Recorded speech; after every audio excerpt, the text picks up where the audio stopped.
A graça e a paz do nosso Senhor e Salvador Jesus Cristo. Amém, queridos? Boa noite. Que Deus possa estar abençoando a cada um de vocês, trazendo graça aos vossos corações para nos fortalecer no nosso dia a dia, para a honra e glória do nosso Senhor Jesus. Amém. Queridos, vamos ler nesta noite, estudar um pouquinho acerca do livro de... Vamos ler Tiago, capítulo 1, versículo 12 a 14, e diz assim a palavra do Senhor: Bem-aventurado o homem que suporta com perseverança a provação, porque depois de ter sido aprovado, receberá a coroa da vida, o qual o Senhor prometeu aos que amam. Ninguém, ao ser tentado, diga: sou tentado por Deus, porque Deus não pode ser tentado pelo mal, e Ele mesmo a ninguém tenta. Ao contrário, cada um é tentado pela sua própria cobiça, quando esta o atrai e seduz. Amém? Maravilhoso e eterno bom Deus, Pai querido, Pai amado, Deus de poder, Pai, joga luz nesta palavra, Deus, e nos traz o entendimento para que ela nos sirva de alimento para nossas almas, que o Senhor possa estar abençoando a cada um dos teus filhos nesta noite, Senhor, em nome de Jesus. Queridos, todos nós sofremos por tentação, né? E como a Bíblia que bem disse, a tentação, ela não vem de Deus, ela é uma ação promovida pelo inimigo das nossas almas, a saber, o diabo, né? E muitas vezes pelos nossos próprios desejos pecaminosos, pela nossa própria cobiça, pelas nossas próprias intenções de querer pecar, né? O próprio Jesus, querido, e isso fica bem claro, o próprio Jesus, ele foi tentado. A Bíblia diz que lá em Mateus capítulo 4, verso 1, ele diz que ele foi levado pelo Espírito ao deserto para ser tentado pelo diabo. Ser tentado não é pecado, de hipótese alguma, porém ceder às tentações, ela nos conduz ao pecado. Jesus ali, embora ele tenha sido levado ao deserto a fim de ser tentado pelo diabo, ele não ali cedeu à tentação. E por que Jesus não cedeu à tentação? Muitos vão dizer assim: não, mas ele era Deus. Jesus era Deus. Não, Jesus, ele foi como homem, na sua natureza humana, ele foi desprovido da sua natureza divina.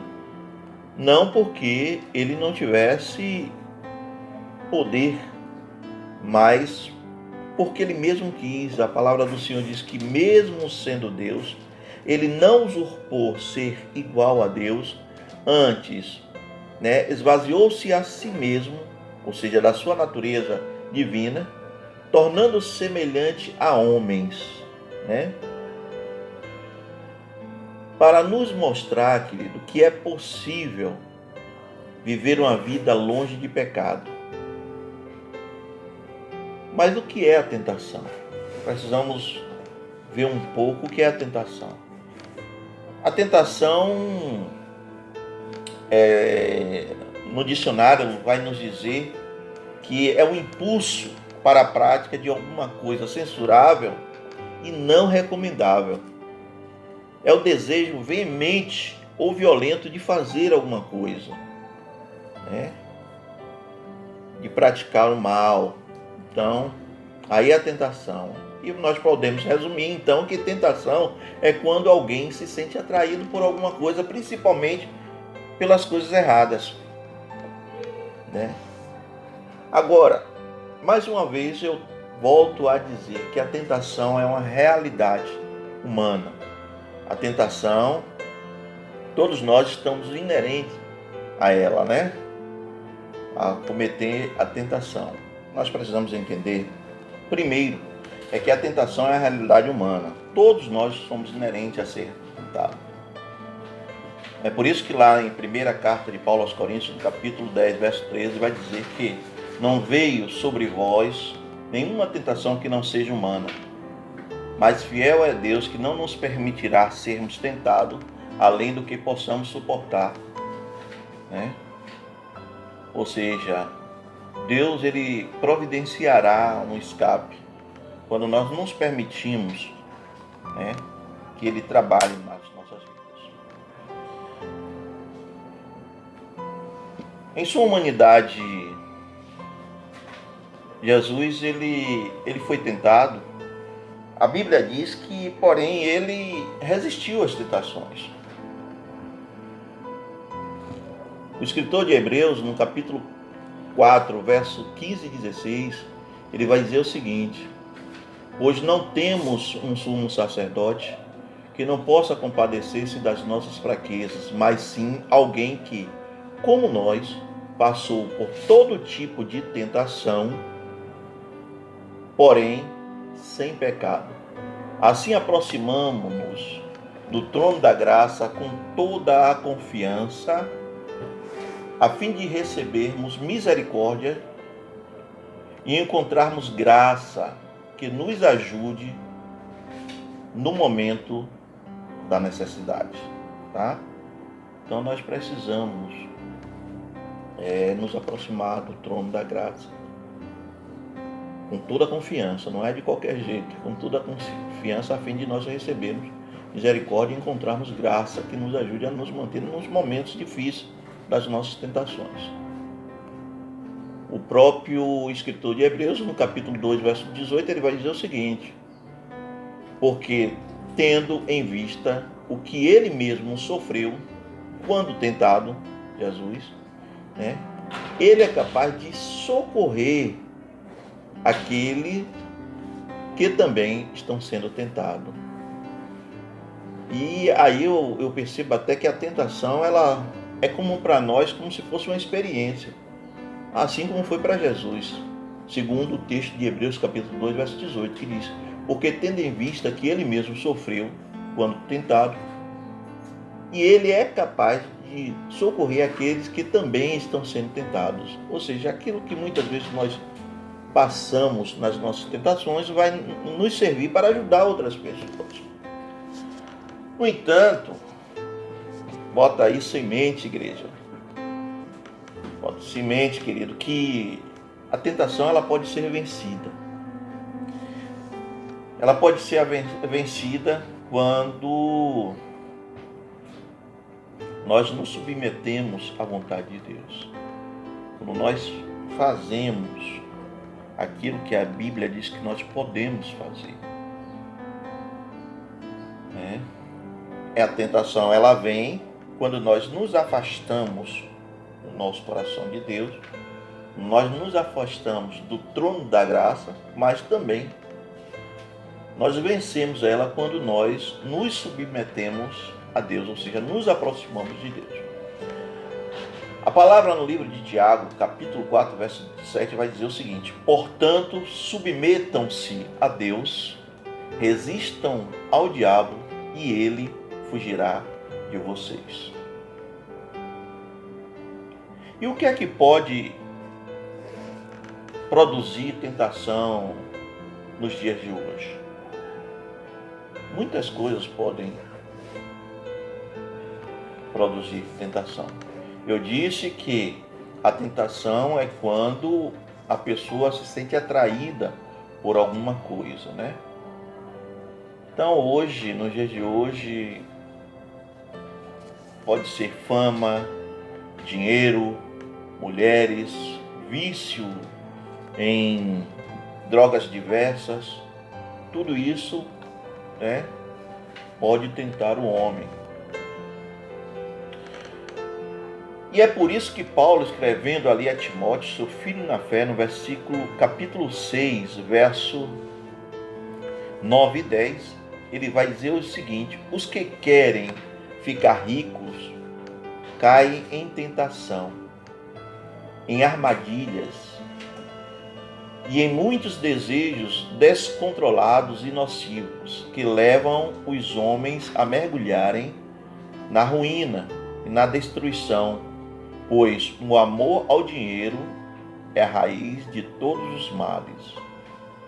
Algumas pessoas, por cobiçarem o dinheiro, desviam-se da fé e se atormentaram com muito sofrimento. Paulo, ele queria ficar sozinho ali em Atenas e ele envia Timóteo ali para Tessalônica. E lá no capítulo 3 de 1 Tessalônicas, ou 1 Tessalonicenses, Paulo diz o seguinte, eu vou ler do versículo 1. Pelo que não podendo suportar mais o cuidado por vós, pareceu-nos bem ficar sozinhos em Atenas. E enviamos o nosso irmão Timóteo, ministro de Deus no Evangelho de Cristo, para, em benefício da vossa fé, confirmar-vos, exortar-vos, a fim de que ninguém se inquiete com estas tribulações, porque vós mesmos sabeis que estamos designados para isto. E qual é esta tribulação? O que era que o povo da igreja de Tessalônica estava vivendo, que fez com que Paulo levasse ali, enviasse Timóteo para aquela igreja, né? Para que o povo pudesse ali ser exortado e confirmar a sua fé. Segundo o que está escrito na segunda carta de Paulo a Timóteo, no capítulo 3, verso 3. Diz assim, vou ler o versículo 1, 2 e 3. Saiba-se, porém, isto, nos últimos dias sobrevirão tempos difíceis, pois homens serão egoístas, avarentos, jactanciosos, arrogantes, blasfemadores, desobedientes aos pais, ingratos, irreverentes, desafeiçoados, implacáveis, caluniadores, sem domínio de si, cruéis, inimigo do bem, traidores, atrevidos, enfatuados, mais amigos dos prazeres do que amigos de Deus. Provavelmente a igreja de Tessalônica estivesse vivendo um momento desse, onde pessoas estavam ali desvirtuando, né, aquela igreja, com esse tipo de perversões, com esse tipo de situações, né? E Paulo aí envia Timóteo, homem de Deus, no Evangelho de Cristo, para benefício da fé daquela igreja, tá bom? Jesus, querido, ele se importa com as nossas vidas, e ele se importa tanto que quando ele ensina ali no Sermão da Montanha, no capítulo 6, uma da parte do Sermão da Montanha, que é a oração do Pai Nosso, ou a oração modelo, lá no capítulo 6 de Mateus, no versículo 13, ele vai dizer o seguinte: e não nos deixe cair em tentação. Olha só, ele começa esse versículo assim dizendo, e não nos deixe, já no final de toda a oração, da oração modelo, ele diz, e não nos deixe cair em tentação, mas livra-nos do mal, né? Ou seja, ele pede ao Pai, nos ensinando a orar, né? Nessa oração modelo, e dentro dessa oração a gente faz um pedido a Deus, para que Deus não venha nos deixar cair em tentação, mas nos livrar-nos de todo o mal, porque do Senhor é o reino, o poder e a glória para sempre. Paulo, escrevendo ali a igreja de Éfeso, no capítulo 4, verso 22 a 24, ele vai dizer: quanto à antiga maneira de viver, vocês foram ensinados a despir-se do velho homem que se corrompe por desejos enganosos, a serem renovados no modo de pensar e revestidos do novo homem criado para ser semelhante a Deus em justiça, em santidade, provenientes de verdades. Tá? Então a Bíblia, ela nos ensina vários conselhos, né, de como nós podemos vencer a tentação. Em Provérbios capítulo 1, no verso 10, diz: meu filho, se os maus tentarem seduzi-los, não ceda. Em Mateus 26, 41, Jesus disse o seguinte: vigiem e orem para não caírem em tentação. O espírito está pronto, mas a carne é fraca. E muitas vezes, isso é até engraçado, que muitas vezes alguma pessoa chega para nós, que estamos na liderança, e diz assim: pastor, o senhor sabe, a carne é fraca, né? Mas Jesus nos advertiu, né, dizendo que nós temos que vigiar e orar para não cair em tentação. Então foi falta de vigilância do irmão ou da irmã. Em Lucas capítulo 22, verso 46, Jesus diz o seguinte: por que estás dormindo? Levante-se e orem para que vocês não caiam em tentação. Então tem muita gente às vezes caindo em tentação porque está dormindo, não estão apercebidos. O pecado, ele, como eu sempre costumo dizer, ele não vem usando ferradura, né, solado de couro, ele vem com solado de veludo.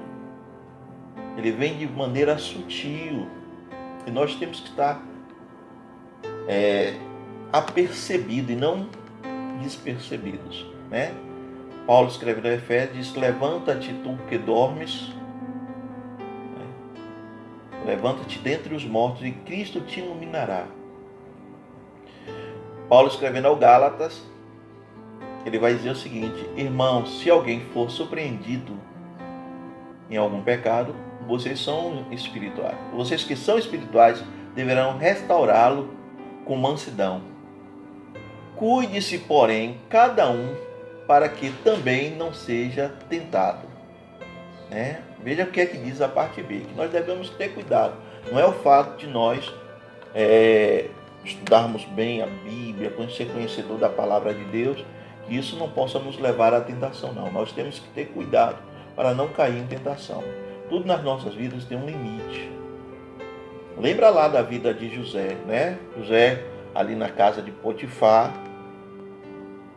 e ele tinha que estar ali, afinal de contas, ele servia ali a esposa de Potifar, e no momento que a esposa de Potifar, ela se seduziu para José, olha, correu, né?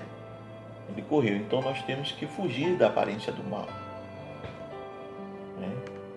E o que nós devemos fazer para fugir da aparência do mal? O que nós devemos fazer para fugir das tentações? Jesus Cristo, ele nos orienta lá na sua palavra a tirar os olhos, né? Os nossos olhos que querem muitas vezes agradar o nosso homem interior e desagradar a Deus. Mateus capítulo 5, no verso 29, Jesus vai dizer o seguinte: então, se o seu olho direito o faz tropeçar, arranca e lança fora, né? Arranca e lança para longe de você. Esse arrancar e lançar longe aqui não é arrancar de fato, não é algo literal. Mas Jesus está dizendo o seguinte, que nós precisamos desviar os nossos olhares daquela situação que nos faz pecar. E nós precisamos fazer morrer o velho homem. Volto a repetir o que Paulo diz lá aos Efésios, no capítulo 4, verso 22 a 24. Ele diz o seguinte: quanto à antiga maneira de viver, vocês foram ensinados a despir-se do velho homem. Esse velho homem que corrompe por desejos enganosos e serem renovados no modo de pensar. A revestir-se do novo homem, criado para ser semelhante a Deus em justiça e em santidade provenientes de verdade. É dessa forma que nós precisamos conduzir as nossas vidas aqui na terra. E isso significa dizer que temos que estar totalmente decididos a fugir da tentação. É uma decisão nossa. É uma decisão. Nós podemos imitar um servo fiel, de Deus, que desvia-se os seus olhos do mal, a ceder às tentações que muitas vezes nos cercam, nos rondam. Nós precisamos usar a palavra de Deus para que ela é alimento para as nossas almas, para nos fortalecer em momentos de dificuldade, de sermos tentados. Eu queria ler o que está escrito aqui no Salmo 119, versículo 37, para nós concluirmos. Diz assim: desvia os meus olhos. É um salmo, Ele diz assim: desvia os meus olhos para que não vejam a vaidade e vivifica-me no teu caminho. Que o Espírito Santo possa nos ajudar, fazendo com que os nossos olhos sejam desviados a não ver a vaidade, não ver o engano, não ver a cobiça, não ver a tantas coisas que só nos faz afastar de Deus e fazer nós cairmos em vários pecados. Que Deus em Cristo Jesus possa estar abençoando a tua vida, hoje e para todo sempre. Que Deus abençoe a tua casa, Deus abençoe a tua família, Deus abençoe os teus negócios, trazendo saúde, restauração, trazendo a sua glória para a tua vida. Que Deus possa estar abençoando grandemente, poderosamente, tudo quanto fizeres, em nome de Jesus. Que Deus possa estar abençoando, querido, em nome de Jesus. Beijo no teu coração. Deus abençoe.